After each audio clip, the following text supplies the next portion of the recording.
नमस्कार प्रेक्षकांनो, स्टार प्रवाहावरील लग्नानंतर होईलच प्रेम या मालिकेच्या आगामी भागात आपण पाहणार आहोत की मानिनी वसुंधराला उत्तर देत असते की माझ्या दोन्ही सुना गरोदर आहेत. जर विजय आणि रम्यामुळे त्यांना त्रास झाला तर मी सहन करणार नाही.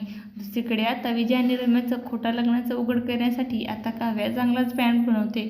त्यांच्या खोट्या लग्नाचा पर्दाफाश केलेला असतो, कारण काव्या आता रम्याला पुन्हा लग्न करायचं सांगत असते आणि रम्याला तर विजयसोबत लग्न करायचंच नाही. त्यामुळे ती लग्नाला नकार देते. पण तरीसुद्धा विजयच्या डोक्यातून जात नाही की रम्याला माझ्यासोबत लग्न करायचंय. पण बाळाच्या जीवावर उठणारे आता वसुंधराला काव्या चांगलंच सडेतोड उत्तर देते. माझ्या किंवा नंदिनीताईच्या होणाऱ्या बाळाला जर तुम्ही त्रास देण्याचा विचारही केला ना, तर मी विसरून जाईन की तुम्ही आमच्या आत्या आहात. जर असं काही झालं तर या घरातून तुम्हा मायलेकींना घराबाहेर काढणारी पहिली व्यक्ती मीच असणार आहे.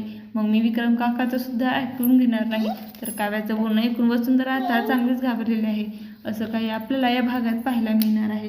तुम्हाला जर आपला व्हिडिओ आवडला असेल तर चॅनलला लाईक, शेअर आणि सबस्क्राईब करायला विसरू नका. धन्यवाद.